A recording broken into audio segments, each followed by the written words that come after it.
Parshas Mikeitz contains 146 verses, and it has a single continuous storyline picking up right where we left off last week following the saga of Joseph in Egypt.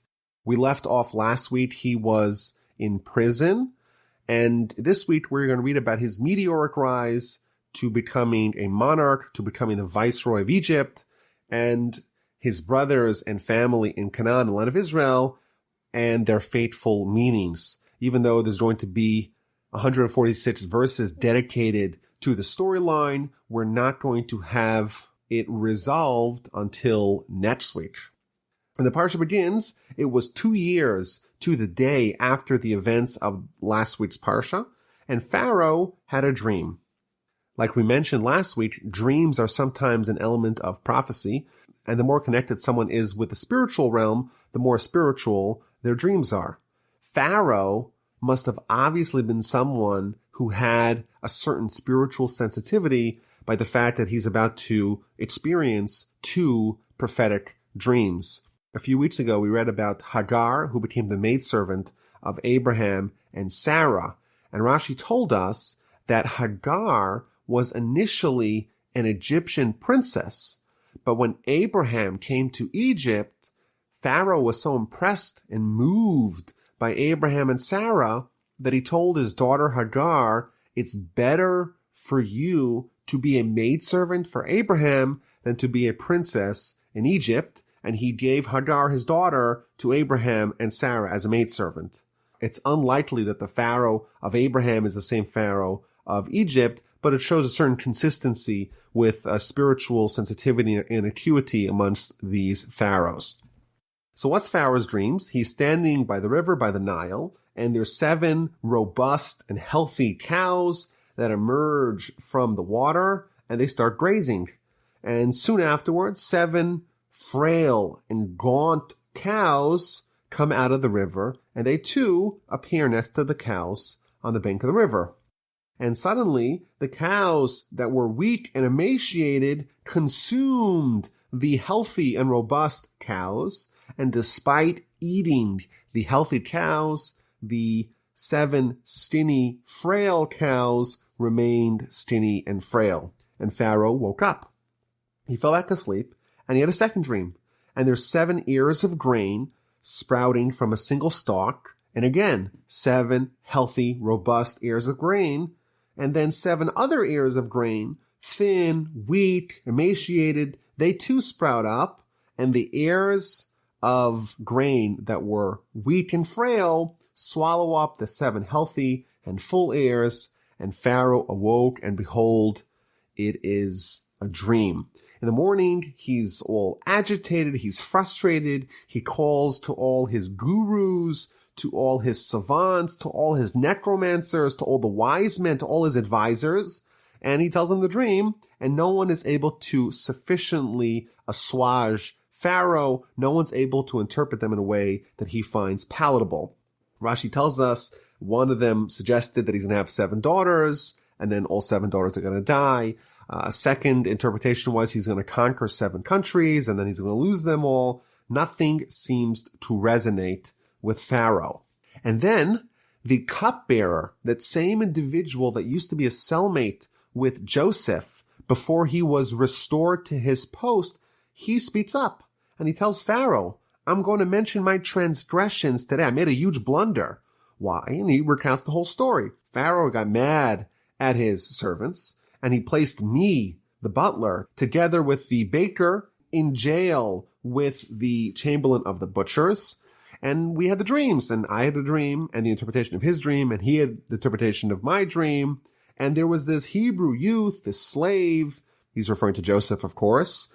And he's there, and he was with us in prison. We told over our dreams to him, and he was obviously adept at interpretation of dreams. And he accurately told us that you, the cupbearer, you're going to be restored to your post, and the baker is going to be hanged in 3 days. So he's telling Pharaoh, you are someone who's very disturbed by the fact that you don't have an interpretation to your dream.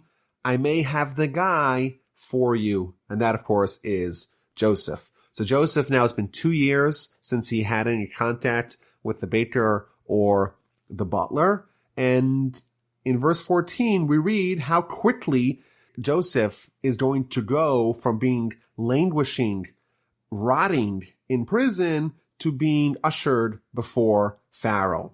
So Pharaoh sent and summoned Joseph, and they rushed him from the dungeon. He shaved and changed his clothes, and he came to Pharaoh. Instantly, Joseph was elevated from the depths of despair in prison. He's cleaned, he's shaved, he's showered, brought to Pharaoh. The commentaries tell us that this is the model, the format through which redemption happens. Joseph, through no fault of his own, has really reached the bottom of the barrel, the bottom of the pit.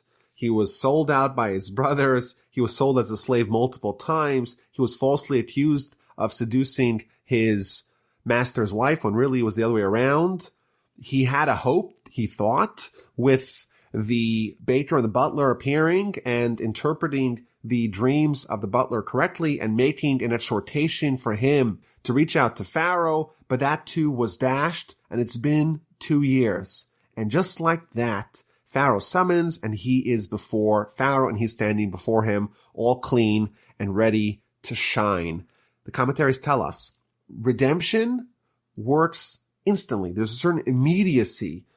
Joseph barely had time to shave, shower, he get a haircut, and he's going to be before Pharaoh. And before the conversation is over, Pharaoh's going to appoint him to be his second in command, to be the viceroy of Egypt. Instantly, there's this grand transformation from despair and darkness to a great light.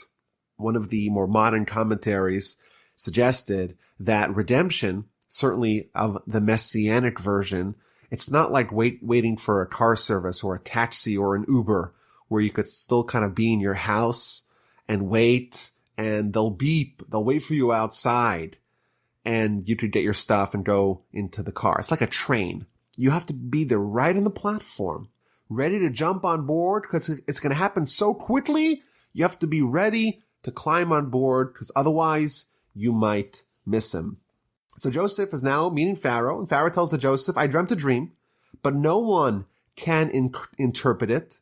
Now I heard it is said of you that you comprehend the dream to interpret it. Joseph, you come highly recommended. You have the best credentials. You are the guy I need. This is an incredible offer to Joseph. What does Joseph respond? Joseph answered Pharaoh, that's beyond me. It is God who will respond with Pharaoh's welfare. This is like an interview of a lifetime. Joseph is being interviewed by Pharaoh to fulfill a very critical role. And he gets the question, can you do this job? I heard that you can. And what does Joseph say? Actually, no, I can't. It's not me. It's God who will respond with Pharaoh's welfare. This shows us Joseph's character. It's possible that after Joseph told Pharaoh that it's not him, he doesn't have that talent, Pharaoh may have said, okay, go back to your dungeon, go back to continuing rotting. Or maybe Pharaoh could have given him the treatment dispensed to the baker, where Pharaoh's not interested in him and he severed his head. But Joseph answers quickly and decisively with humility, with tremendous faith. It's not me. It's from the Almighty.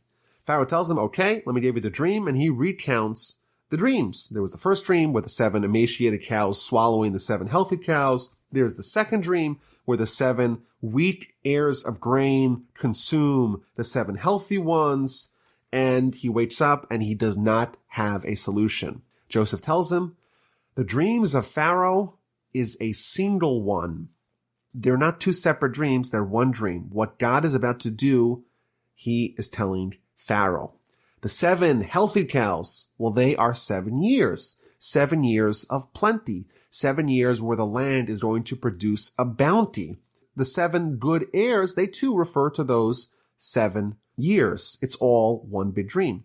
The 7 emaciated and bad cows and the 7 emaciated and weak and withered heirs, they too refer to 7 years, but 7 years that come after the 7 years of plenty. You're going to have 7 years of plenty, and then it's going to be quickly followed with 7 years of famine.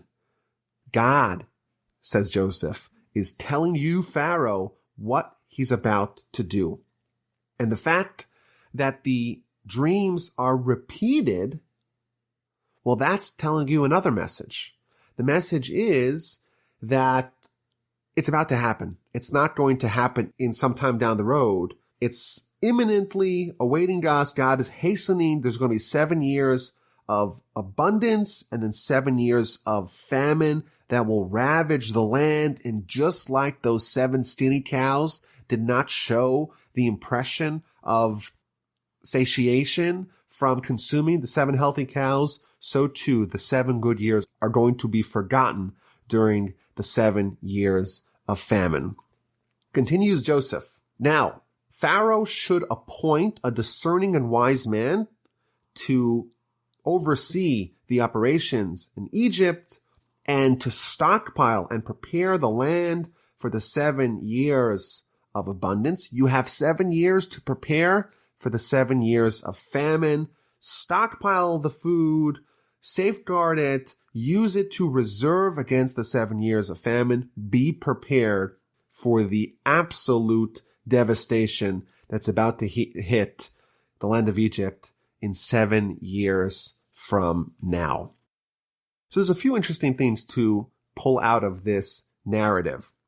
For one, Joseph tells Pharaoh that even though there are 2 separate dreams, one of the cows and one of the wheat, it's really only one message. Well, why is it repeated? Why does God deliver this single message with 2 separate dreams? Well, the reason why it's doubled is because it's telling you the time frame, the timetable. The timetable is right now. It's happening immediately. Do not delay.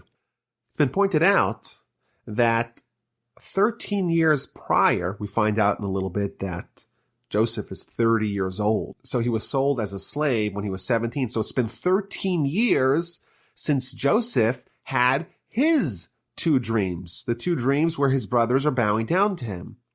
And it's interesting that Joseph himself is telling us that when a dream is doubled, that means it's happening immediately.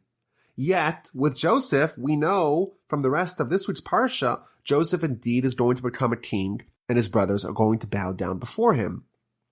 But here we see that it's happening immediately, and Joseph had 2 dreams, and that did not happen immediately. So how do we reconcile that? So there's maybe a few ways to reconcile that. For one, we could suggest that the 2 dreams that Joseph had were different dreams. The first dreams were his brothers bowing down to him, and the second dream was his brothers and his father and mother. So maybe that's one resolution to the problem. Alternatively, we could suggest that really Joseph's dreams indeed were implemented immediately. It's just part of his ascendancy. This is a theme that we spoke about last week. Part of his ascendancy to the throne was the fact that he was sold by his brothers and eventually sold to Egypt, and was the fact that he was falsely accused by his master's wife for impropriety. All that was part of the plan, and therefore really it was immediate. It's just sometimes the means by which God uses to achieve the end result is not the ones that you would normally anticipate. Now, Joseph tells Pharaoh not only the interpretation of the dream, but also what he should do about it. Not only what's about to happen, not only is Joseph forecasting the future by interpreting the dream, but he also tells Pharaoh that what you should really do is hire someone who's competent, someone who's capable, someone who's a discerning and wise man. Let them oversee this operation, a 7-year preparation for the 7 years of famine. Why does Joseph editorialize the dreams?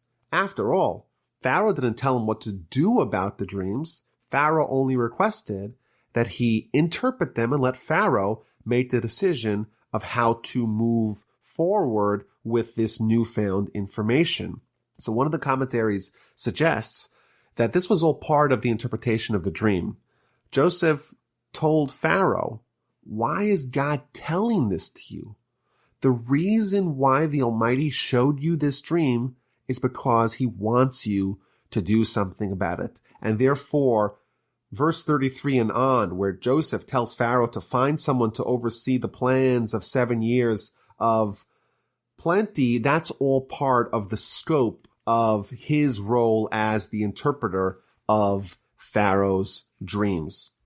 Pharaoh is duly impressed by Joseph, and he makes a pronouncement. Pharaoh said to his servants, "Could we find another one like him, a man in whom the Spirit of God exists?" So Pharaoh said to Joseph, "Since God has informed you of all this, there could be no one so discerning and wise as you. You are going to be my hired hand. You are going to be the man appointed to oversee the 7 years of plenty. You are going to be my second in command. You shall be in charge of my palace, and by your command shall all my people be sustained.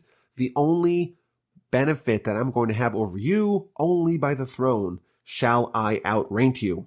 Pharaoh said to Joseph, verse 41, "See, I have placed you in charge of all of the land of Israel." Pharaoh removed his ring from his hand, put it on Joseph's hand. He dressed him in garments of fine linen. He placed a gold chain upon his neck.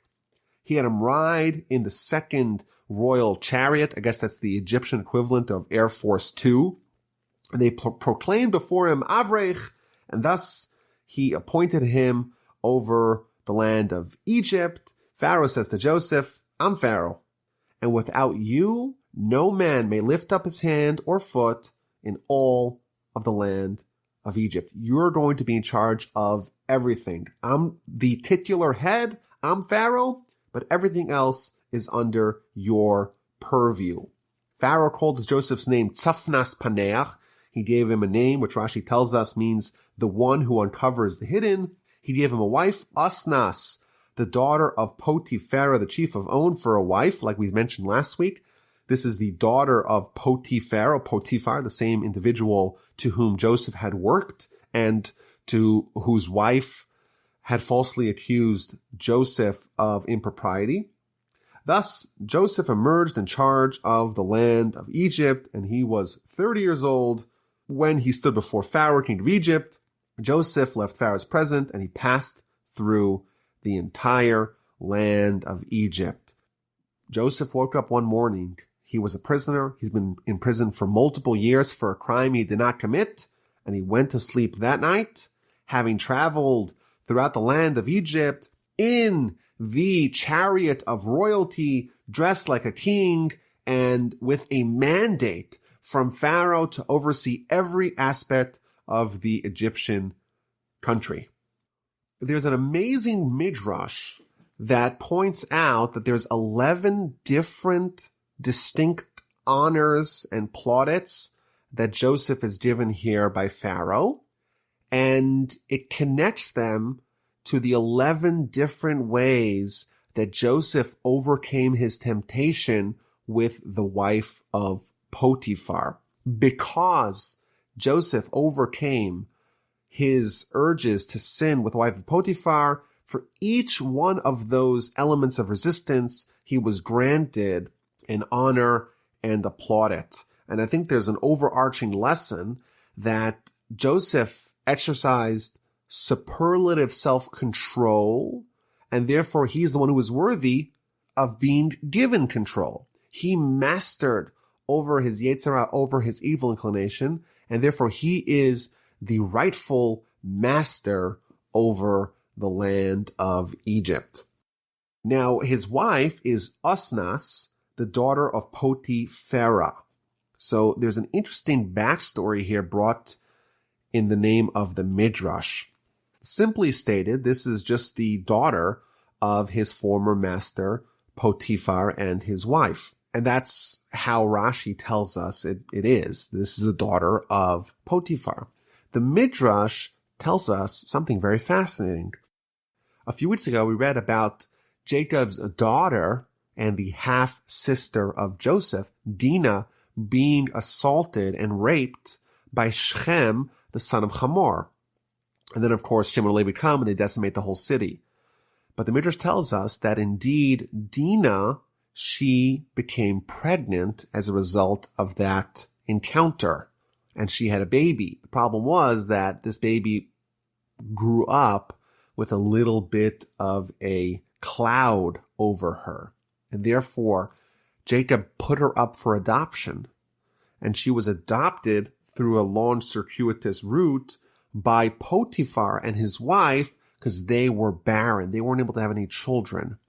And therefore, she was like the adopted daughter of Potiphar and his wife, but she was ironically Joseph's actual niece, which is a very interesting backstory here that the Midrash tells, that Joseph, he didn't marry some random Egyptian woman, moreover, the daughter of his previous accuser. Rather, she was the adopted daughter of Potiphar and his wife, but she was actually the daughter of Dinah. Just really interesting idea here in the Midrash.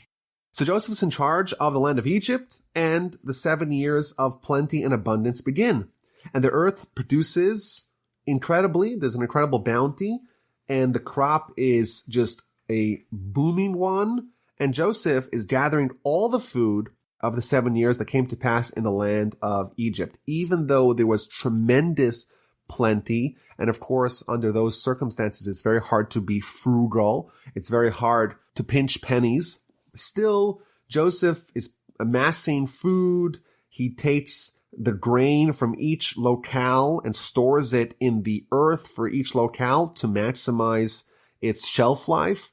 And he amasses grain like the sand of the sea in great abundance until he ceased counting, for there was no number. It was such an astonishing feat of coordination, of logistics. Joseph managed to oversee the entire agricultural infrastructure of Egypt and to stockpile tremendous amounts of food until it was just impossible to even keep track of it. There was just so much. Joseph also flourished in his personal life.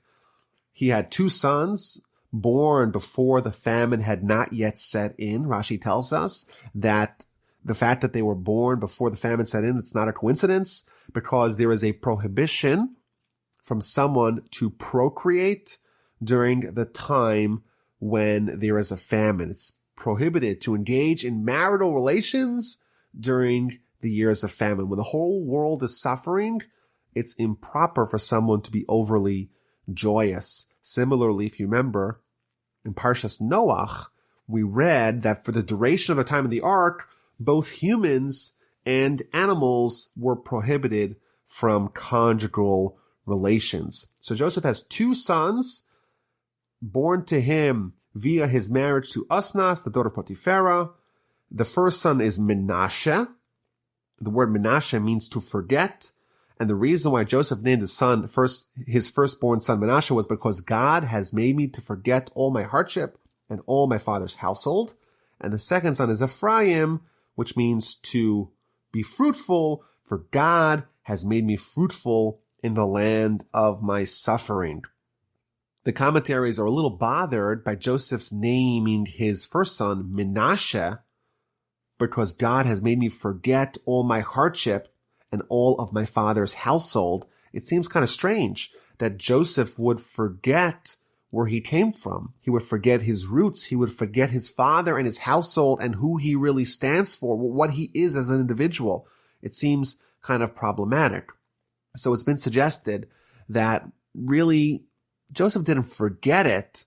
He just felt that it wasn't as vivid as it used to be. That same connection, the same identity that he had previously was not quite the same the way it was. He didn't really forget it, but it wasn't the same thing like it was prior. Now we're in the middle of the holiday of Hanukkah, and during one of the prayers that we say, the Al Nisim prayer that we say during Hanukkah, we say that the Greeks, the Assyrian Greeks, wanted to make us forget, to forget the Torah. What does that mean? Did the Greeks really imagine to get us to forget the whole Torah? But maybe it's similar to what Joseph is talking about over here. They won't actually forget his household, forget Jacob, forget his family. He lost that same tight connection that he had previously. He got somewhat acculturated or somewhat involved in the Egyptian way of life. After all, he had to. He was involved in a very intimate level. Similarly, the Greeks didn't anticipate that we would forget the Torah entirely, but maybe that strong connection where the Jew and Torah, the Jewish nation and Torah, that's our pastime, that's what we live for, that is our calling as a nation, that's what they wanted to diminish by making us forget the Torah. The 7 years of abundance concluded, and now the 7 years of famine began. There was famine in all the lands. Everywhere there was famine, but in Egypt, well, they were prepared and they had bread. But the bread, of course, was being controlled by Joseph. When all the land of Egypt hungered, the people cried out to Pharaoh for bread. So Pharaoh said to all of Egypt, go to Joseph. Whatever he tells you, you should do. What does it mean? Whatever he tells you to do, you should do. So Rashi tells us something very interesting and surprising. That Joseph would tell the people who came to him for bread, he would tell them that he's only giving them bread on condition that they circumcise. And therefore the Egyptians came to Pharaoh and they said, he's telling us to circumcise. Pharaoh responds, whatever he tells you to do, you should do. That's what Rashi tells us. Really interesting. So indeed, the people had no choice, and the only way they could get food was to circumcise. They, in fact, did that. A really bizarre idea that we see here. And also maybe a problematic one. We know in Judaism, our religion does not believe in proselytization, and certainly not forced proselytization. And it's almost never happened throughout our history. But here, Joseph is compelling the Egyptians to circumcise, and only on that condition is he willing to provide them with vital, necessary nourishment. What is the meaning behind that? So one idea is that Joseph, after all, he was invested in preserving the physical lives of the Egyptians. He cared for them. He worked so hard. He was working night and day to provide physical food so they could live. He became invested in them. He became interested in their well-being. And therefore he said, I'm not going to just feed them physically, but let them atrophy and devolve spiritually. I want them to flourish in every arena. So therefore, Joseph said, if you want to have the food, I'm going to force you, because that's my leverage. I'm going to force you to also invest in your spiritual half. The Midrash tells us if someone just circumcised, then they're already guaranteed a portion in Olam Haba, in the afterlife. Joseph was invested in the well-being of his Egyptian compatriots, and therefore he not only tended to their physical needs, but he also wanted to provide for them spiritually by getting them to be more spiritually attuned. As we know, that the circumcision, as we spoke about in the past, is all about embracing the spiritual lives that we live. That's one suggestion to explain that. Alternatively, Joseph knew from his dreams that his brothers and his family indeed are about to come to Egypt. He didn't know when, he didn't know the timeline, but he was anticipating this to happen. And he was worried that his circumcised brothers might be somewhat out of place, maybe stigmatized once they arrived into Egypt. And to circumvent that, he ordered that the Egyptians themselves, they circumcise, or else they get no food. Just a really interesting idea here that we see in Rashi. So the famine spreads out all over the face of the earth. Joseph opens up the storage houses and the containers and sells provisions to Egypt, and all of earth, so not just Egypt, other countries as well, they come to Egypt to buy provisions, and Egypt becomes a hub, a trading hub for food for people to survive this terrible famine.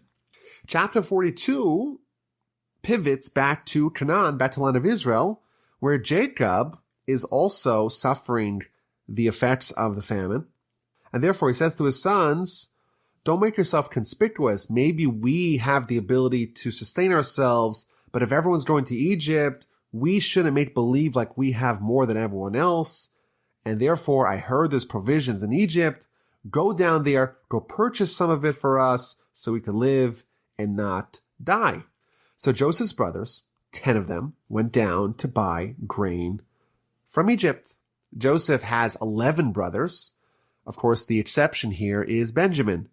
Jacob sends the 10 brothers that conspired to sell him into slavery or to try to kill him. Of course, Reuben and Judah tried to save him, as we read last week. But these same 10 brothers are going now down to Egypt to procure food.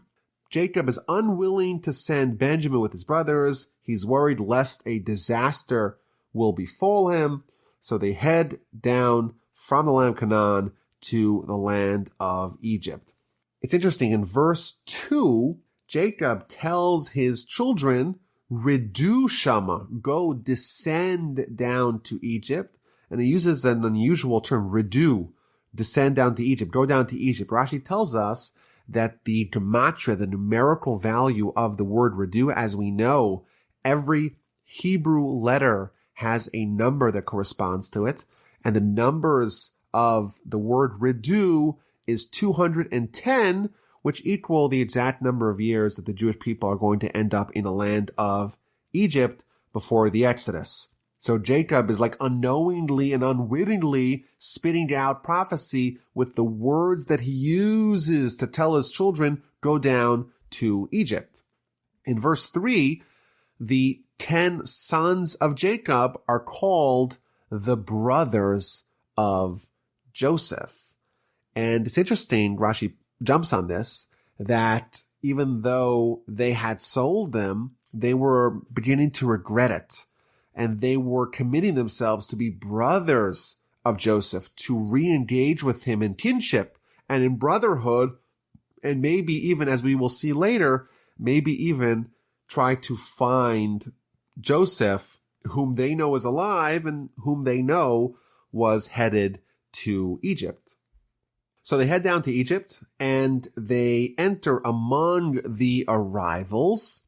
Rashi tells us that they enter in 10 separate gates. They don't all go in the same entrance. It's kind of like when you go into a foreign country, you have to go through passport control. They went on 10 different lines or 10 different gates or 10 different entrances into the land.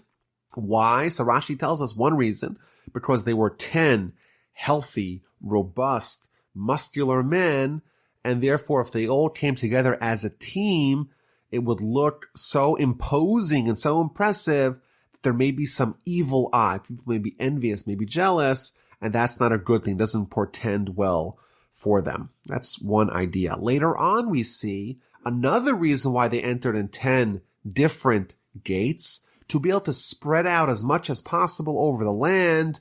Maybe one of them will bump into Joseph. Joseph, after all, in their eyes, was sold as a slave to Egypt. It's possible, maybe even likely in their eyes, that he's still a slave somewhere. Maybe we'll bump into him. Let's increase our chances of a chance encounter with Joseph by going in 10 different ways till we reach our destination. So Joseph, he's the viceroy over the land. Everyone who wants food has to come to him. And his brothers, they wait their turn in line, and then they come and they bow before him with their faces to the ground. Joseph sees his brothers, and he recognizes them, and he puts on a facade. He acts like them as a stranger, and he speaks to them harshly. He says to them, "Where are you from?" And they respond, "Well, we're from the land of Canaan. We're here to buy food." Joseph right away recognizes these are his brothers, and he's able to identify each one. This is Reuben, this is Shimon, this is Levi, this is Judah, this is Issachar, etc. But they do not recognize him. And right away, Joseph recalls the dreams. In the dreams, they were bowing down to him, and now they're bowing down to him. And he says to them, "You're not here to buy food. You're here because you are spies. You have come to see the nakedness of the land. You've come to find the vulnerabilities. You want to attack us, and that's your true purpose." And this is going to kickstart a whole cat and mouse episode where Joseph is going to make a false accusation. He knows exactly who they are and he knows exactly what their identity is, but he's going to be toying with them. He's going to be playing with them. He's going to be pushing their buttons for the duration of this Parsha. And it does raise some really important questions. Joseph's actions need to be contemplated. There's some problems with his treatment of his brothers, and I would even argue his treatment of his father. Joseph has been in Egypt now for 20 years, and he must imagine that his father is apoplectic with the fact that he is still alive, or is he dead, or we don't have a body. He must know that his father is very nervous about him. Yet, Joseph does not send a message back to Jacob assuring him that he's okay. And even after Joseph becomes a king, he doesn't send a messenger with a letter. It wasn't that far away to go tell Jacob he's doing all right. His brothers finally show up, and he does not reveal his identity to them. In fact, he accuses them of being spies. He's going to demand that they bring Benjamin. He's going to imprison them. He's going to take one of them as a hostage. He's going to play this game where he's going to return their money. He's going to be framing Benjamin for stealing a goblet. He's going to unjustly accuse him of a crime he didn't commit. How do we understand Joseph's behavior? How do we understand what he's doing or what he did? So a lot of the commentaries talk about this, and I want to share with you some of the ideas throughout the rest of the Parsha, but just as an introduction. The Ramban tells us something very fascinating. He says that Joseph knew his dreams, and he knew that they had to be fulfilled. And therefore, he wasn't willing to do something that would disrupt the dreams from being fulfilled in a natural, normal way. Therefore, he knew that his father would have to come down to Egypt and, so to speak, bow before him because Joseph is a king. And he did not want to expedite that. He didn't want to interfere with God's plans. And therefore, he was not able to tell his father that he was alive in Egypt. And even if that meant that Jacob's going to have to suffer for the duration of those years, he understood it was a real dream, and therefore it had to happen. He sees them, and he right away speaks harshly. And one of the commentaries suggests that maybe he speaks harshly to disguise his voice. He doesn't reveal himself, and he doesn't want them to pick up on it. And he demands that they bring Benjamin. Why? Because in the dream, it was all of his brothers bowing down before him. He sees 10 of his brothers. He knows there's one that's missing. After all, there were 11 bundles of wheat that bowed down to his bundle in the previous Parsha. In addition, there was the second dream where the father, mother, the sun and the moon, the 11 stars bowed down before him. He didn't see Benjamin, and therefore he came up with this scheme to falsely accuse them of being spies so that they should bring Benjamin to them. Now, why does he accuse them of being spies specifically? So there's a few different answers. One answer is that Joseph was very wary that they may do some investigation into his character. They may find out about him for a variety of reasons. By accusing them of being spies, they're going to be very circumspect about going to investigate Joseph because they don't want to give off the appearance that they are indeed spies. And therefore, he kind of pushed them into a corner. They cannot investigate Joseph's character and nature and identity without giving credence to the claim that they are spies. In addition, the Ramban says that Joseph had some credibility in his claim that they were spies because, after all, these were respected men. They would send their servant to go procure food. If they went themselves, it seems kind of fishy, and there is some grounds to accuse them of engaging in some sort of spying reconnaissance mission. Now, it's interesting here. The brothers don't recognize Joseph, even though Joseph recognizes the brothers. So Rashi tells us that he spoke through a translator, and he was speaking in Egyptian. And it was also 20 years later, and when he left, he was only 17. He didn't have a full beard. They were a little bit older. They did have a full beard, and that's why it was possible for them to not recognize him, even though he was able to recognize them. The Ramban hints at maybe a different answer, and that is the brothers in last week's Parsha were so incredulous when Joseph suggested that he's going to lord over them, he's going to be a king, they couldn't possibly fathom that the dream indeed came true. They had kind of locked their mind. It was, one thing was clear in their mind, Joseph was a total megalomaniac. He was in no way destined for kingship, and therefore one thing is for sure, he's not a king. Is he alive? Maybe yes, maybe no, but he's definitely not a king. And therefore they didn't even consider, it didn't even cross their mind to think maybe he really is this man that's talking to them in Egyptian, this man who's playing a very harsh game with them. This man really is Joseph. They never even considered it because it ran against their prior prejudice against Joseph. So after Joseph accuses them of being spies, they quickly try to defend themselves. And they say, no, we're not spies. We came to buy food. And they give him a little bit of background. We're all the sons of one man. We never were spies. And he says, no, you are spies. You're here to check out the vulnerabilities of the land. So they elaborate on their story. We're actually 12 brothers. Even though there's only 10 of us here, there's 2 more. One of them is gone. The youngest one is with their father. And Joseph says, oh, you're changing your story. You're acting like someone who's not telling the truth. First you say it's us, and now you tell us there's more brothers. There's one brother that's there, one brother that's not there, one brother that's missing, one brother was the father.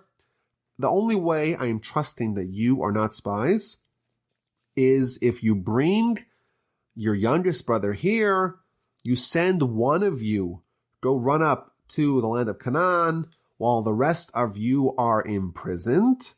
I'm swearing on the life of Pharaoh, you're really spies unless you're able to disprove that by bringing Benjamin. And he threw them in prison for good measure for 3 days to let them mull over their next move. Now Rashi reveals a little bit more of the dialogue that happened between Joseph and his brothers. Rashi says that the brothers told him that they actually, one of their purposes to coming back to Egypt is to try to find Joseph. And then Joseph, who obviously they didn't realize was Joseph, inquired of them, well, what if you found him, but his owner will only sell him to you for a very exorbitant price? Would you buy him back? And the brothers respond to Joseph, definitely. Well, what if the owner of your missing brother refuses to sell him back at any price? What do you do then? And they responded to him, well, we came either to kill or to get killed. If we find Joseph, we're not leaving without them. And therefore, that was the pretext for Joseph to say, hey, you came here to kill. I, in fact, even know that 2 of you decimated a whole city. And therefore, that's more evidence to the fact that you guys are spies. But what's actually happening here behind the scenes is that Joseph is trying to piece together as much information as possible. And he's finding out that the brothers' attitude towards him has changed. They want to find him. They want to redeem him. They want to buy him back. They feel feelings of kinship and brotherhood to them. And Joseph is not willing to reveal himself until he knows that A, the dreams are being fulfilled, B, the brothers have repented, and he's also going to do whatever he can to aid them in their atonement. So for example, Joseph throws them into prison. So simply understood, it's like Joseph wants to punish them or Joseph wants to intimidate them. The Baal HaTurim, one of the commentaries in the Torah, he says that the brothers actually did 3 separate crimes against Joseph. Number 1, they denuded him of his clothing and of his special tunic. Number 2, they chucked him into a pit. And number 3, they sold him as a slave. They did 3 sins, and therefore, to atone for those 3 sins, Joseph threw them into prison for 3 days to help cleanse them from their misdeeds. And this is what we're going to see with Joseph throughout the whole process. He is not going to avenge the mistreatment that his brothers did to him. And he's in fact going to go the opposite route. He is going to recognize that it's all part of God's master plan. And he's going to take the steps to ensure that his brothers are going to be atoned and to make certain that their misdeeds of the past are indeed a thing of the past. So after 3 days of being in prison, Joseph tells them, this is what you need to do. I'm not going to have all you in prison. You send one to get Benjamin. I'll do the opposite. I'll keep one of you in prison, and the rest of you go back to the land of Canaan and go bring Benjamin. Take with you provisions for your households. Just come back with Benjamin, and that way you won't die. And that was the plan. In the meantime, the brothers begin conversing with themselves. They realize that they got themselves into this terrible imbroglio, and they start reflecting about why they deserve this terrible punishment, that they have to bring Benjamin and they're going to have to give up a hostage, and this viceroy of Egypt is treating them so bad. And right away, they start regretting and reflecting on what they did to Joseph, even though it's been 20 years since those events of when they sold Joseph. The brothers, like the Torah and the Talmud encourages us to do, they are reflecting on the bad things that happened to them and trying to understand what its roots are. Why is God doing this to them? And they right away attribute what's happening to them here. They attribute that to what they did to their brothers. Indeed, we are guilty, they say, concerning our brother. We saw his heartfelt anguish. He pleaded with us. We didn't listen. We paid no heed. And that is why this anguish has come upon us. They attributed their treatment of Joseph to the treatment that they are now receiving, ironically, from Joseph himself. But of course, they don't know that. And this is what we're trained to do. The Talmud tells us when someone has bad things that happen to them, they right away should examine their deeds to find out what message God is sending to them. The Rashbam here tells us that they understood that we threw Joseph into a pit, and therefore now we have been thrown into jail as well, direct measure for what we did with Joseph. And they continue. Reuben says, well, you should have listened to me. I said, don't kill him. And all the while, Joseph is listening. Joseph understands. They don't realize that he understands because there's an interpreter, but he's emotionally moved by this. He, of course, feels an urge to reveal his identity to his brothers, but he does not do that. He goes to the side room and cries, returns after he cleans his eyes, and takes Simeon, as a hostage and gives them food to refill their vessels. He instructs his people to put their money back in the sack, and he sends them packing. He has Shimon as a hostage, and the rest of them have their packages, their satchels, bursting with food and provisions, but also secretly holding their money. Why did he pick Shimon specifically to be imprisoned, to be the hostage until they brought Benjamin? Rashi tells us 2 reasons. Because Shimon was the instigator of the initial plan to murder Joseph. And the commentaries explain that this is not just a revenge mission. Rather, Joseph realizes that of the 10 brothers, Simeon needs the most atonement, and therefore he's the one who it's appropriate to have him be hostage. Alternatively, Joseph wanted to separate Shimon and Levi. They were a tag team that together could be quite volatile, and therefore he didn't want them to attack him before his scheme, before his ruse, before his plan is fully developed. and therefore he made sure to separate Shimon and Levi so they cannot conspire to kill him. As the brothers are traveling back along the way, one of them opens up their sack and finds the money. And right away, their hearts sink. They turn trembling one to another. What is this that God has done to us? Again, we see the same ideal that when something bad happens, they're trying to figure out exactly why did God do that to us. They knew that this was some sort of message from the Almighty, but they're trying to figure out what exactly is the measure for measure. What did they do to deserve this terrible misunderstanding that they almost took food without paying for it? And of course, Shimon is this man's hostage, and they're probably going to need his services again, and they're going to have to present him Benjamin too. They get back to the land of Canaan. They tell Jacob everything that happened. They tell him the whole story, the whole dialogue back and forth that they had with Joseph. And then as they are unpacking, they all realize that all of them have their monies, and Jacob is terribly despondent. I lost Joseph. I lost Shimon. You want to take away Benjamin now. Everything that I have is totally collapsing. Reuben tries to convince him, you take my two sons and kill them if I don't return Benjamin safely. And Jacob responds, well, what do I gain by that? Your sons are my grandchildren. It doesn't help me. What's going to be? I'm going to suffer my pain and sorrow all the way to the grave. And thus concludes chapter 42. Chapter 43 is some time later, and the famine worsens.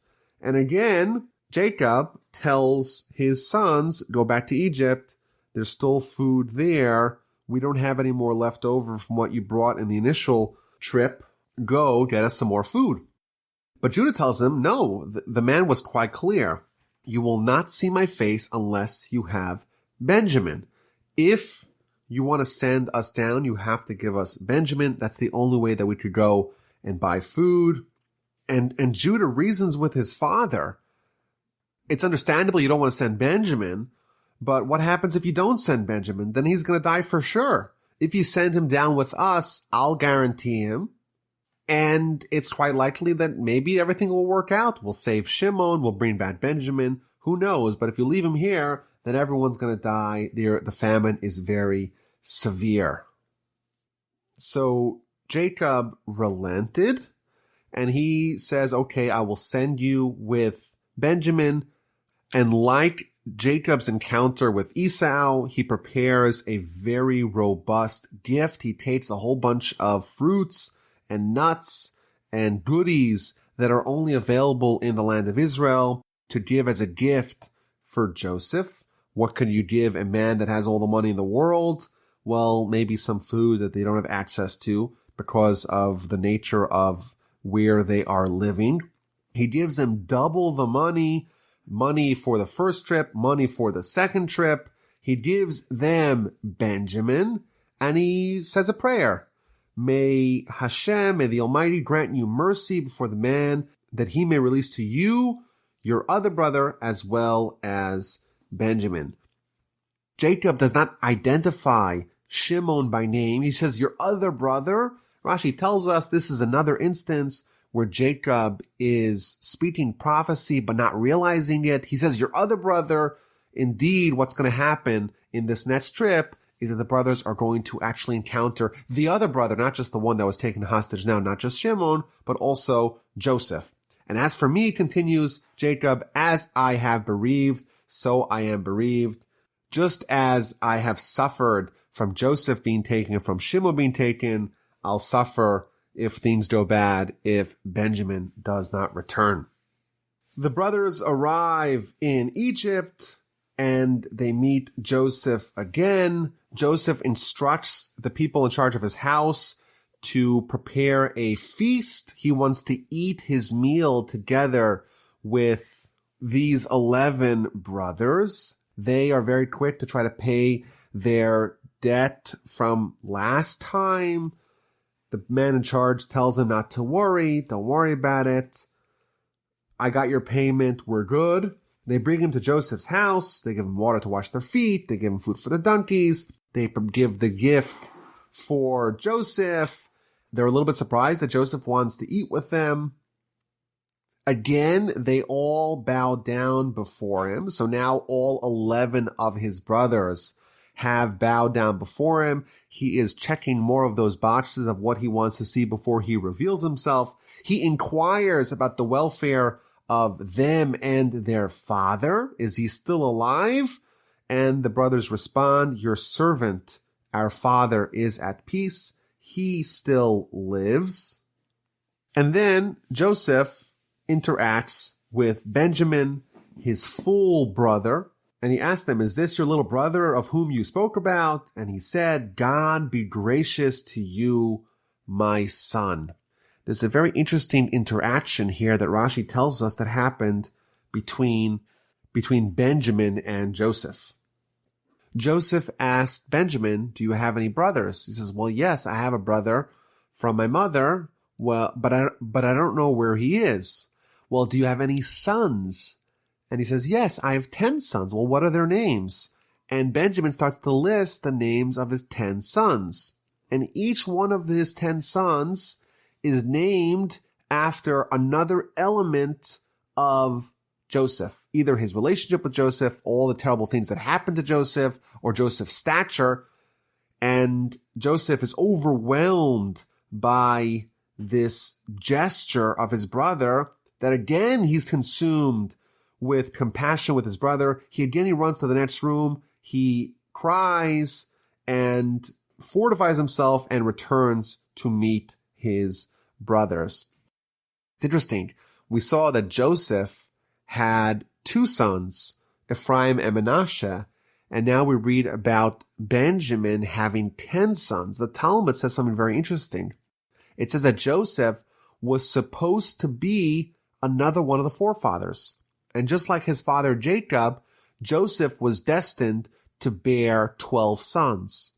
But because he didn't fully resist Potiphar's wife's seductions, 10 of those sons were given to Benjamin, and Joseph was left with 2. Now, indeed, Joseph's 2, Ephraim and Manasseh, we will read in a few weeks that they will become tribes of their own. Vis-a-vis those 2 sons, Joseph was indeed like his father, that his sons were the founders of tribes. So Joseph and his brothers have a meal together, even though they sit at separate tables. And the verse tells us that they ate and they drank and they became intoxicated with him.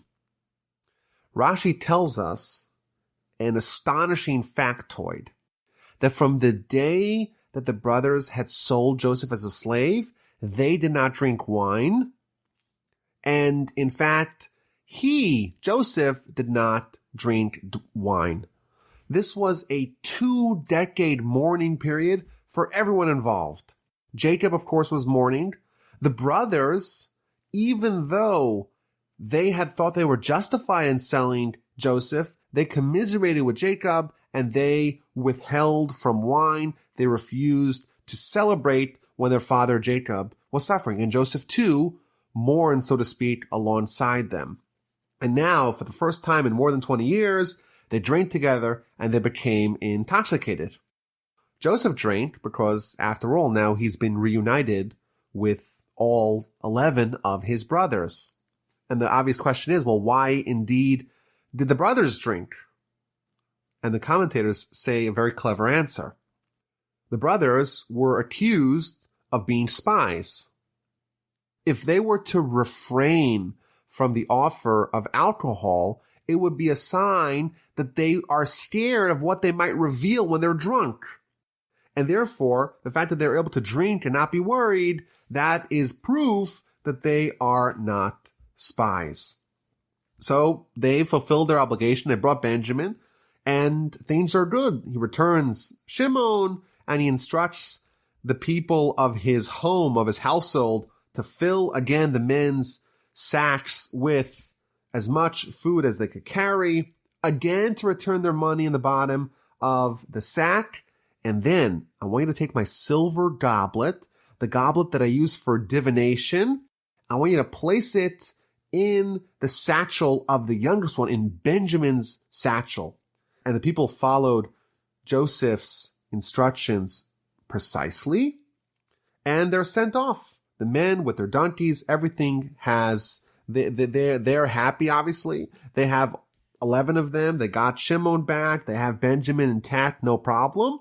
And as soon as they leave, Joseph lets them have a little bit of a head start. He sends people after them, and they confront them. Why did you repay evil for good? Joseph was so good to you, and you repay him by stealing his goblet, by taking this very important device that he uses to divine? You have done evil in how you have acted. So the brothers are very surprised by this. None of them stole any goblet. And they say, that's not true. Why would you say such a thing? It would be sacrilegious for your servants to do such a thing. Here, look, we returned the money that we brought back with us to the land of Canaan. We returned the money for the first time. Why would we steal any silver or gold?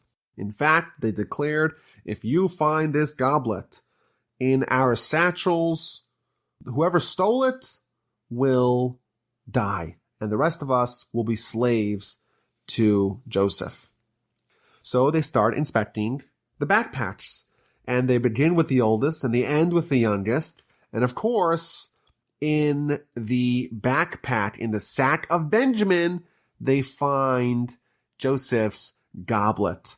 The brothers are beside themselves. They rip up their clothing and they begin the trek back to Egypt. Midrash tells us that the brothers really consider that Benjamin was indeed guilty. They tell him, you're just like your mother, just like Rachel. When Rachel and Jacob and the rest of the family, when they were leaving Laban, Rachel stole her father Laban's idol. You're just like your mother because she was a thief and you are a thief as well. And now they're heading back and they realize that they have a huge problem. Jacob valued Benjamin more than anything else that he had. And now Benjamin is accused of a very horrific crime. And they spring into a different mode. Rashi tells us in verse 13, they returned to the city, even though it was obviously a country. It was a metropolis. They call it a city. Why? They began to size up the city. What do we need to do to kill off the whole city and make sure we can bring Benjamin back home? They arrive in Joseph's house. He was still there. They fall on their ground before him. This is a fulfillment of the dreams where all of Joseph's 11 brothers are bowing down before him. And Joseph says to them, what is this deed that you have done? Don't you realize that like man like me, I need this goblet?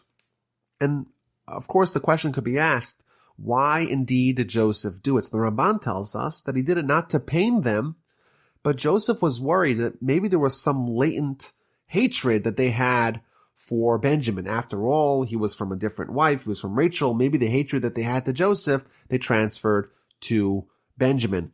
And therefore, he was A, scared of sending him home with them, but B, he wanted to inspect to see what kind of love they had for Benjamin. And now he's going to see that the brothers, especially Judah, who made a personal guarantee to Jacob to return Benjamin to him in perfect shape and totally intact, Judah is going to launch into an effort to save Benjamin. So Judah said, what can we say to my Lord? How can we speak? How can we justify ourselves? God has uncovered the sin of your servants. We're all ready to be slaves, all of us, including Benjamin. What he's suggesting here is that figure out the total amount of years that you anticipate to have Benjamin, spread it out over all of us. He's demonstrating that no longer are they going to abandon their brother and sell him and move on with their lives. Joseph responds, no, I would never do that. Only Benjamin is guilty. Only Benjamin, the man in whose possession the goblet was found, he should be my slave. The rest of you, go up in peace to your father. And with that, epic cliffhanger. The Parsha ends after 146 verses. It's still not resolved. The brothers obviously are not going to allow Benjamin to remain there. And the continuation of this standoff is going to be seen next week.